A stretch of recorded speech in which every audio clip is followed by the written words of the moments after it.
আসসালামু আলাইকুম deer engineers. গত দিন ডেস্কোর একটা পরীক্ষা হয়েছিল অ্যাসিস্ট্যান্ট ইঞ্জিনিয়ার মেকানিক্যাল পোস্টের। সেখানে স্ট্রেংথ অফ ম্যাটেরিয়ালস এর এক গুরুত্বপূর্ণ একটা ম্যাথ দেওয়া ছিল। প্রশ্ন হচ্ছে এরকম, এইরকম একটা শ্যাফট আছে। এই শ্যাফটটা এরকম দুই পাশে বেয়ারিং আছে। সাপোজ এটা হচ্ছে আপনার বি পয়েন্ট, আর এটা হচ্ছে সি পয়েন্ট। এই দুইটা পয়েন্টে আপনার সাপোর্ট আছে বেয়ারিং এর। আর সেটাতে আপনার এই পাশে দুই পাশ থেকে এফ পরিমাণ লোড দেওয়া হচ্ছে, যেটার মান দেওয়া আছে আপনার 500 নিউটন। আর উপর থেকে একদম মিডিলে, যা লেন্থ তার একদম মিডিলে পি পরিমাণ লোড দেওয়া আছে, যে লোডটার মান হচ্ছে 1000 নিউটন। এখন বলছে এটা লেন্থ দিয়েছে আপনারা 400 মিলিমিটার, অর্থাৎ এখান থেকে এইটুকু আপনার 200 মিলিমিটার, আর এই পাশের এইটুকু 200 মিলিমিটার। আপনার শ্যাফটের ডায়ামিটার দেওয়া আছে 50 মিলিমিটার, এখানে যে ডায়ামিটার, এই ডায়ামিটারটা দেওয়া আছে এটা। এখন এখানে আরেকটা জিনিস বলা আছে, যে এই শ্যাফটে আপনার যে রোটেটিং হচ্ছে, এই রোটেটিং এর ফলে এখানে একটা টরশন তৈরি হচ্ছে। এই টরশন হচ্ছে 100 নিউটন মিটার। অর্থাৎ ধরে নিলাম আপনার এইভাবে একটা টরশন তৈরি হচ্ছে, যে এই টরশনের মান হলো 100 নিউটন মিটার। এখানে বলছে যে ফাইন্ড প্রিন্সিপাল স্ট্রেসেস এবং ফাইন্ড ম্যাক্সিমাম শেয়ার স্ট্রেসেস এট পয়েন্ট এ। এই পয়েন্টটা কোথায়? এই পয়েন্টটা হচ্ছে এই শ্যাফটের একদম মিডিলের একদম নিচে। শ্যাফটের একদম মিডিলের একদম নিচে। ম্যাথটা খুব ইন্টারেস্টিং, আসলে আমরা করি। আচ্ছা, এখানে এ পয়েন্টের যা হবে সেটা তাহলে আমরা একটা কাজ করি, মোড ডায়াগ্রামে ম্যাথটা করার চেষ্টা করি। মোড ডায়াগ্রামে ম্যাথটা খুব সুন্দর হবে। তো মোড ডায়াগ্রামে ঘটনাটা কি হবে, ধরেন এ পয়েন্ট, যেটা সব তো বের করতে বলছি এ পয়েন্টে। তাহলে এ পয়েন্টের আমি একটা ডায়াগ্রাম ড্র করি। এই পয়েন্টকে এরকম ভাবে আমি নিলাম।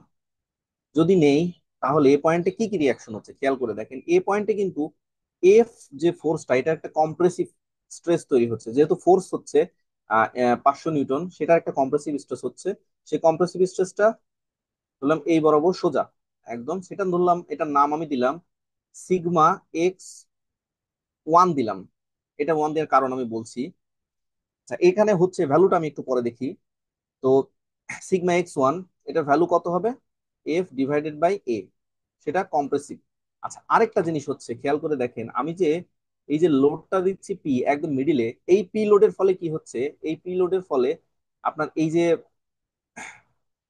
লোডটা, এটা কিন্তু এইরকম ভাবে বেঁকে যাওয়ার চেষ্টা করছে, তাই না? আসলে বেঁকে যাওয়ার চেষ্টা করছে এইভাবে, যার ফলে এই নিচের যে পয়েন্ট, এই নিচের পয়েন্টটা কিন্তু দুই পাশে টান খাচ্ছে, তাই না?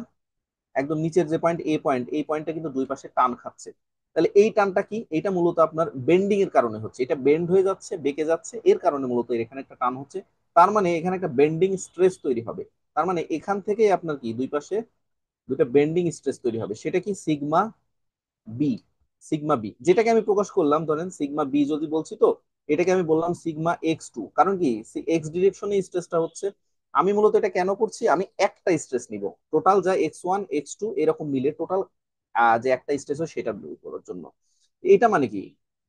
বেন্ডিং স্ট্রেসের সূত্র আমরা জানি কি, এটা যদি মিডল পয়েন্ট হয়, এখান থেকে এর ডায়ামিটারের অর্ধেক, এটার ডিস্টেন্স কত হবে? এটা হলো D/2।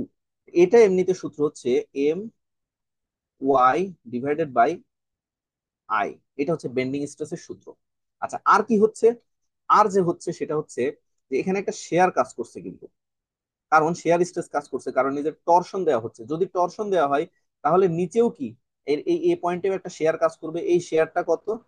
বললাম এইভাবে, আর এই দিকে দিয়ে এরকম একটা শেয়ার হলো, সেটা হলো τ xy। এটার মান কত? শেয়ার স্ট্রেসের মান আমরা কত জানি? কারণ এই যে সেন্টার থেকে সর্বোচ্চ এই পয়েন্টেই তো শেয়ার স্ট্রেসটা ম্যাক্সিমাম হবে, তাই না? তাহলে এই পয়েন্টের ম্যাক্সিমাম শেয়ার স্ট্রেসটা কত? 16T/π/d cube. স্বাভাবিকভাবেই এই যে ম্যাক্সিমাম শেয়ার স্ট্রেস, সেটা হচ্ছে এটা। তাহলে আমরা দেখি ভ্যালুগুলো আমরা বসানোর চেষ্টা করি। এখানে যে ভ্যালুটা আসবে, বেন্ডিং স্ট্রেস যেটা আপনার সিগমা X1, নর্মাল যে আপনার কম্প্রেসিভ, সেটা হলো সিগমা X1। সিগমা X1 এর মান আপনার হচ্ছে, এখানে আমি বসাই দিছি, এই ভ্যালুটা আসে হচ্ছে আপনার 2.54। আমি ক্যালকুলেটর বসাচ্ছি, সেই অনুযায়ী আপনাদের বসাই দিচ্ছি মেগা প্যাসকেল, যা যা ভ্যালু আছে সেই অনুযায়ী। আর সিগমা X2 যেটা বেন্ডিং স্ট্রেস, সেটা কত আসছে? সিগমা X2 এইটার মান আসছে হচ্ছে আপনার 5.09 মেগা প্যাসকেল। ওকে, এই হলো আপনার এর। তার মানে ওভারঅল আমি যদি বলি, এটা সিগমা এক্স ওয়ানের ডিরেকশন মাইনাস, তার মানে এটা মাইনাস, আর এটা ডিরেকশন যদি প্লাস হয়, তার মানে শুধুমাত্র সিগমা এক্স সমান সমান কি আপনার হবে হচ্ছে, টোটাল যেটা হবে সেটা হলো 2.55 প্যাসকেল, এবং সেটা হচ্ছে প্লাস। তার মানে কি আমার নিট যে টেনজাইল স্ট্রেস, নিট যে স্ট্রেসটা সেটা হচ্ছে কি টেনজাইল, একদম নিট। তাহলে এই নিটটাকে আমি সাপোজ কালার করে দিই, যেটা আমার একটু ইয়েতে ইজি হবে। তার মানে একদম নিট যেটা আছে সেটাকে আমি এভাবে লিখে দিলাম, একদম নিট। এই নিটটা কত? নিটটা হচ্ছে আপনার টেনজাইল স্ট্রেস কত, 2.54, এই যে এটা 2.54। আরেকটা আমি পাচ্ছি কি, এই যে sigma, sorry tau x y এর মান কত হচ্ছে, টাউ এক্স ওয়াই এর মান আমি এখান থেকে বের করে নিয়েছি। টাউ এক্স ওয়াই, এইটার মান 16t/πd কিউব। এই অনুযায়ী যদি আমি ভ্যালু বসাই, তাহলে আমি ভ্যালুটা পাচ্ছি হলো 40.74 প্যাসকেল। ওকে, তাহলে আমি নিট দুইটা ইয়ে পাইলাম, একটা হলো শেয়ার, আর একটা হলো নর্মাল, যেটা টেনজাইল হচ্ছে ভ্যালুতে আমি যা পাচ্ছি সেই অনুযায়ী এটা হচ্ছে আমার টেনজাইল। আচ্ছা, এইবার আমি কি করব, আমি মোর সার্কেলে করার চেষ্টা করি। মোর সার্কেলে একটা ম্যাথ, এই জাতীয় ম্যাথ গুলো মোর সার্কেলে করলে সেটা অনেক সুন্দর হয়। তো মোর সার্কেলে কি হবে, আমি প্রথমে দুটা ইয়ে নিয়ে নেব। ওকে, এটা টাউ, আর এটা হচ্ছে সিগমা। তাহলে ফার্স্টে আমি আমার হিসাবে সুবিধার্থে একবারে একটা সার্কেল ড্র করে দিই। এই যে এইভাবে দিলাম, এইভাবে একটা সার্কেল ড্র করে দিলাম। ওকে, এইটা হচ্ছে আমার মূলিয়া, এই যে এইটা সার্কেলটা একদম এই পয়েন্ট। ওকে, এইবার জিনিসটা ইজি হবে। এবার খেয়াল করে দেখেন, আমি এবার কি করব, এইখানে সরি, সার্কেলটা আরেকটু বামে দিব যেহেতু আমার ফোর্স আসবে। ওকে, এইটা হচ্ছে একদম এক্সাক্ট সঠিক পয়েন্ট। আচ্ছা, এবার দেখেন আমার ভ্যালুটা কত, এই পয়েন্ট যেটা, এই পয়েন্টে আমি মূলত সিগমা নিচ্ছি, এইটা হচ্ছে সিগমা এক্সিস, আর এটা হলো তাওয়ের এক্সিস। আচ্ছা, সিগমা আমার কয়টা আছে, সিগমা আছে দুইটা, একটা হচ্ছে সিগমা ওয়াই আর একটা আছে সিগমা এক্স। এখানে কি সিগমা ওয়াই আছে? সিগমা ওয়াই কিন্তু নাই, সিগমা এর ভ্যালু 0। আর তার মানে সিগমা এক্স আছে, সিগমা এক্স এর মান কত, এখান থেকে এত দূর যাচ্ছে, সেটা হচ্ছে সিগমা এক্স। সিগমা এক্স এর মান কত পাইছি আমি, 2.55, 2.55 মেগা প্যাসকেল। আর সিগমা ওয়াই যেটা, সিগমা ওয়াই, এটার ভ্যালু কত, 0। আচ্ছা, এটা যে 0 এই জন্য দিলাম। এইবার আমার মোড ডায়াগ্রাম অনুযায়ী আমার টাও এক্স ওয়াই যেটা, সেটা এই পর্যন্ত যাইতে হবে। টাও এক্স ওয়াই এর মান কত, এখান থেকে যদি দিই আর এখান থেকে যদি স্ট্রেট এরকম দিই, তাহলে আমার কত আছে, টাও এক্স ওয়াই সমান সমান আমি জানি হচ্ছে 40.74 মেগা প্যাসকেল। আচ্ছা, এইবার আমার কি মোট সার্কেলের নিয়ম অনুযায়ী আমার এখন দায়িত্ব এখান থেকে একে সোজা একটা দাগ দিয়ে দেওয়া। এই তো আমার মোট সার্কেল কমপ্লিট। এইবার আমার কি কাজ, কি ক্যালকুলেশন, আমাকে বের করতে বলছে প্রিন্সিপাল স্ট্রেসেস। প্রিন্সিপাল স্ট্রেসেস কোনটা, প্রিন্সিপাল স্ট্রেস হচ্ছে এই সার্কেলের ভিতরে সর্বোচ্চ যে সিগমা, সর্বোচ্চ সিগমা কোথায়, সর্বোচ্চ এবং সর্বনিম্ন, এই জন্যই বলে দিছে কিন্তু প্রিন্সিপাল স্ট্রেসেস, নট স্ট্রেস, দুইটা স্ট্রেসেস। এই যে এই পয়েন্টটা, এটা কিন্তু দেখেন এক্স এক্সিস এর ভিতরে সর্বোচ্চ, তার মানে এটার নাম দিচ্ছি আমি সিগমা ওয়ান। আর এইটা যে হচ্ছে সর্বনিম্ন, এটার নাম দিলাম সিগমা টু। আর maximum shear stress at A, এই যে ম্যাক্সিমাম শেয়ার স্ট্রেস সেটা কত, এই ডায়াগ্রামে দেখেন টাও এর মান হচ্ছে শেয়ার স্ট্রেস, এটা কোথায় আছে, সর্বোচ্চ হচ্ছে এই যে এই পয়েন্ট, এইটাকে যদি পজিটিভ লাইন ধরে এটা, আর এই পয়েন্ট।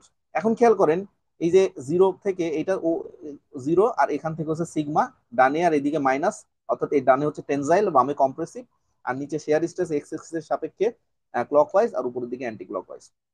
তো আপনি এই মান যেটা সিগমা, এই সিগমা ওয়ান এর মান কিন্তু সেন্টার থেকে অনেক দূর, সিগমা টু এর মানটা বামে কম, কিন্তু এই এক্স এক্সিস থেকে কিন্তু নিচে যতটুকু সার্কেলের রেডিয়াস ততটুকুই। তার মানে আমি বলতে পারি আমার যে সিগমা ওয়ান হবে অথবা সিগমা টু হবে, এটা কিভাবে হবে, প্রথমে এখান থেকে এইটুকু দূরত্ব, এখান থেকে এইটুকু দূরত্ব কত, এখান থেকে এইটুকু দূরত্ব হচ্ছে সিগমা এক্স, তার অর্ধেক অর্থাৎ সিগমা এক্স বাই টু, আমি মানটা বসাই দিই কত, 2.55 mega pascal divided by two. সাথে এখান থেকে এইটুকু যোগ করতে হবে। মানে এইটুকু কেমনে পাবো আমি, খেয়াল করে দেখেন, এই যে মূলত যে ব্যাস হচ্ছে এই বৃত্তের যে মূলত ব্যাসার্ধ, এই যে বৃত্তের ব্যাসার্ধ এইটা মানে কিন্তু কি এই দূরত্বটা। কিভাবে করতে পারি? আচ্ছা, এইটা যেরকম করতে হবে সেরকম ভাবে এটা হলো সর্বোচ্চ, সেরকম সর্বনিম্ন কোনটা? সর্বনিম্ন এখান থেকে বামে যতটুকু যাবেন, তাহলে কি এই মানটা থেকে আপনি যে এই রেডিয়াসটা এবার মাইনাস করে দিলেই কি আপনি সিগমা টু পেয়ে যাবেন। তার মানে কি প্লাস এবং মাইনাস বোথ কত? এই যে এই রেডিয়াসটা, আচ্ছা এই রেডিয়াসটাকে আমি জানি? সরাসরি জানি না, কি কিন্তু বের করতে পারবো কিভাবে? খেয়াল করে দেখেন, এই যে যে কোণ তৈরি হচ্ছে এটা একটা সমকোণী ত্রিভুজ না? এই সমকোণী ত্রিভুজের এইটাকে যদি ভূমি আর এটাকে যদি লম্ব ধরেন তাহলে এটা হবে অতিভুজ।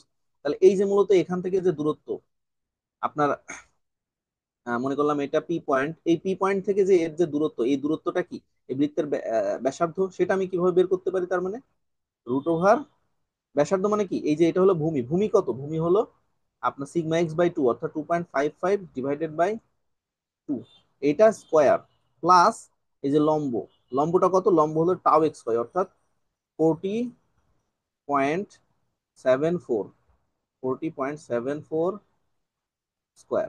এই যে হলো মূলত আমার সিগমা ওয়ান এবং সিগমা টু। ক্যালকুলেশন করে কত আসে? আমি ক্যালকুলেশন করে পাইছি এখানে সিগমা ওয়ান এবং সিগমা টু ক্যালকুলেশন করে পাইছি আমি হলো 42.03 মেগা প্যাসকেল, এটা হলো প্লাস। আর আরেকটা পাইছি সেটা হলো মাইনাস, যেটা এই যে এই ডিরেকশনে মাইনাস পাইছি, সেটা সমান সমান হচ্ছে -39.48 মেগা প্যাসকেল। ওকে, আরেকটা কি আছে? আরেকটা আছে হচ্ছে ম্যাক্সিমাম শেয়ার স্ট্রেস, যেটা হচ্ছে এই পয়েন্টে কিন্তু ম্যাক্সিমাম শেয়ার স্ট্রেস কত? এই যে আপনার ব্যাসার্ধ, এই ব্যাসার্ধ মানে কি এই দূরত্ব দুইটাই এক না? এখানকার যে সর্বোচ্চ এ পয়েন্ট, তাহলে এইটা মানে এই ব্যাসার্ধ, এই যে ব্যাসার্ধ মানে কি এই যে এই মানটা, বুঝতে পেরেছি আমি? তাহলে এখানে টাও ম্যাক্সিমাম যদি বলি, সেই টাও ম্যাক্সিমামের মান আমি ক্যালকুলেশন করে পাচ্ছি এখানে 40.76 মেগা প্যাসকেল। এই যে দুইটা, এটাই হচ্ছে আমার, তার মানে এটা হচ্ছে আমার ম্যাক্সিমাম শেয়ার স্ট্রেস, আর এইটা হচ্ছে আমার দুইটা প্রিন্সিপাল স্ট্রেস, একটা ম্যাক্সিমাম এবং আরেকটা মিনিমাম। ঠিক আছে, আশা করি ভিডিওটা বুঝতে পারছেন। আর ম্যাথটা যদি কোনো প্রবলেম মনে হয়, কোনো অন্য কোনো পদ্ধতি মনে হয়, অবশ্যই কমেন্টে জানান, আমি আবার কারেকশন দেবো ইনশাল্লাহ। সবাইকে আসসালামু আলাইকুম।